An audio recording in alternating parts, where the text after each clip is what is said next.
Welcome back to Deep Speak with Brother Sadiq, and I am sure this will probably be the final installment of the day. In reality, I was apprehensive about doing this story, but in all honesty and transparency, I think it's probably best that I do. I was prompted by a couple of family members to move forward with it. So it's one that I'm gonna share, but when I share it, you'll probably understand why I was slightly apprehensive. When I was 5 years old, once again, here we are, 5 years old. I used to go fishing with my mom. They would go to a lake in Michigan called Monroe Lake. It was in Monroe, Michigan. I do believe that's where it was at. Anyway, we used to go here often. We used to camp at night sometimes, spend a night, cooler full of food, sandwiches, bologna, ham, cheese, whatever, all of that stuff in there. So it's like great memories, the campfire, us sleeping, with the covers in the back of the station wagon, the whole nine. It's just a great memories of this place.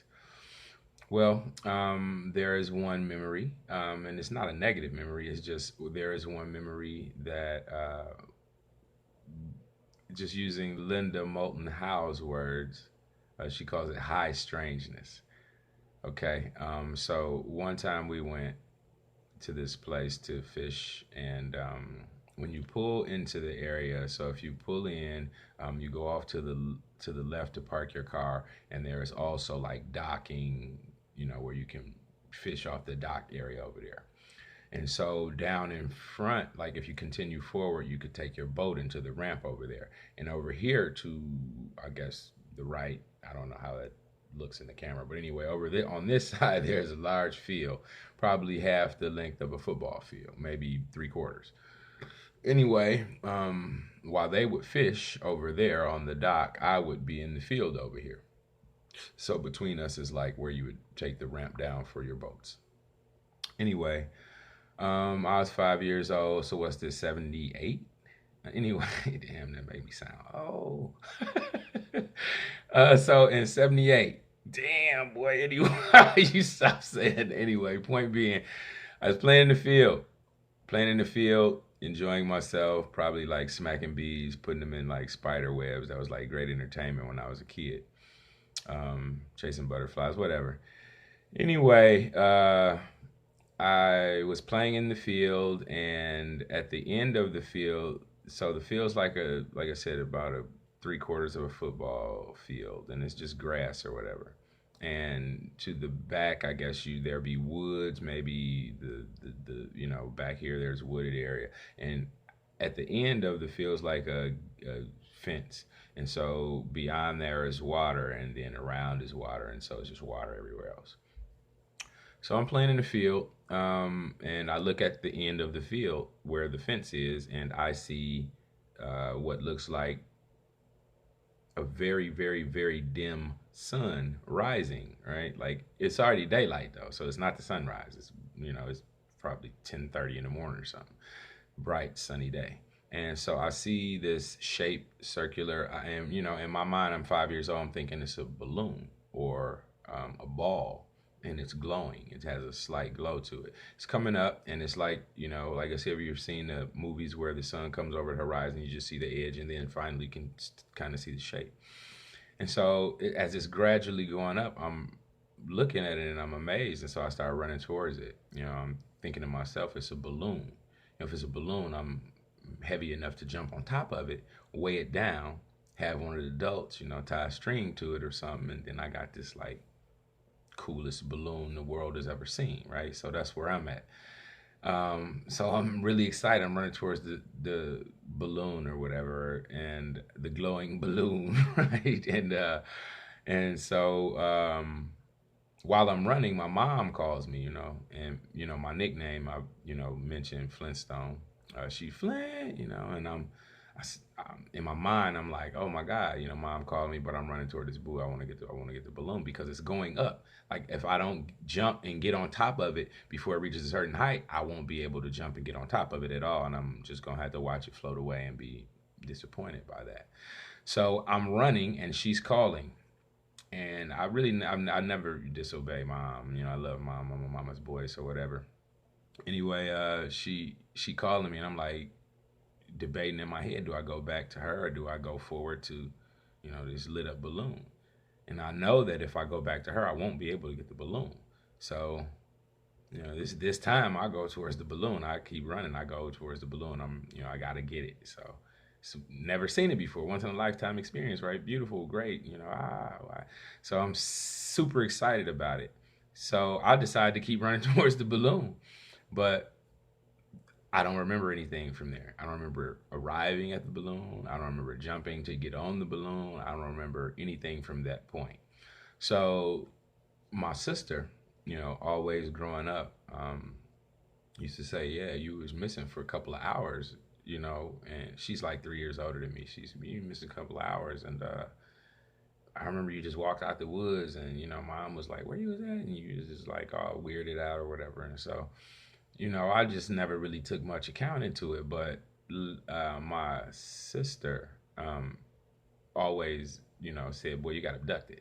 So one day when I was an adult, I mentioned this whole scenario to mom, and she was like, "Yeah, I remember that." I'm like, "Oh wow, you do?" I was like, "I was missing." She's like, "Yeah, you was missing for a long time. You just come walking out the woods," and it just, you know, it just threw me off because I didn't expect my mom to validate the story because it was really just something like me and my sister talked about. It was not really, you know, something that was just part of the common conversation. So she validated that had happened, and then I will tell of two other experiences just to get them all out the way at once, so it's not like something I keep bringing up.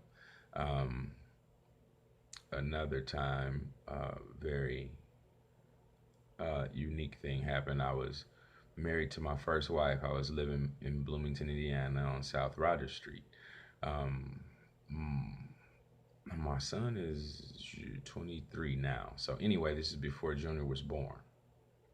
We stayed in a apartment on the second floor in the back off of the street of Rogers on the south side. And this is between like Allen and Grimes or whatever that is. So we go to bed. Maybe it seemed, you know, maybe 12:30. You know, it's just me and her. We both real skinny. We in like a twin size bed or whatever. So we go to bed or whatever, and so it seems like we were asleep for probably 3 or 4 hours, and we so this is what happened. When I wake up, when I wake up, I look over and I look to my left, and she's sitting up. When I wake up, I'm sitting up.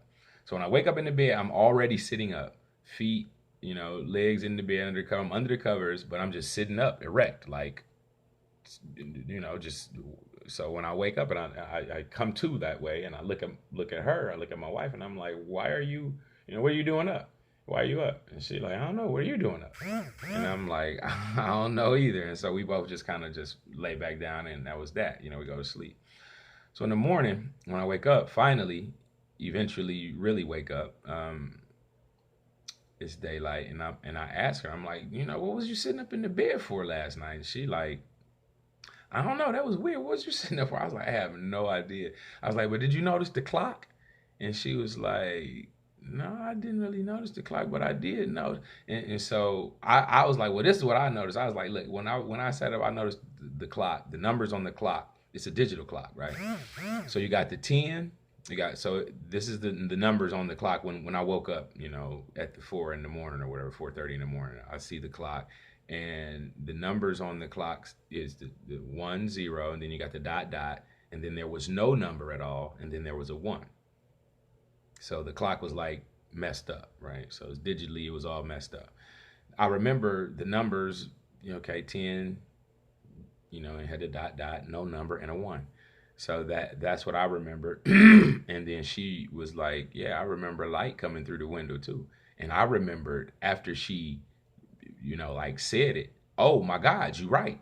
Both windows, right? So there's a small window on the left, and there's a larger window at the foot of the bed, right? Through both windows, there was light rushing through the window like someone had parked a car in front of the window. aimed at my bed. It was this bright light, and it's the next day, and we like, wow, that was crazy. Okay, whatever, whatever. So later in that day, and you can probably find this. I don't know. It was, my son's 23. This is the year 2020. So there you go. Do the reference points, and you can find this. It was actually in the Bloomington newspaper that a UFO was spotted on the south side of Bloomington. So that's one other occurrence, and then there is another. Well, there's several, but these are all just related, kind of UFO-y, right?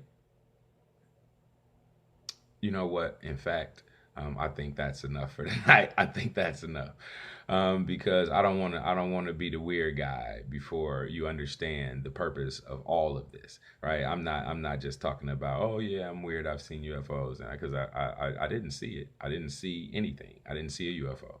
I saw a light through the window, and when I was a kid, I did see a UFO because I've still never seen anything like it to this day. So yeah, I did have that happened. So now that's off my chest. That's a portion of some of the high strangeness of my life. But I'm glad you were able to hear this, and please share, comment, and subscribe to my channel. I would appreciate it. Thank you. Have a good night.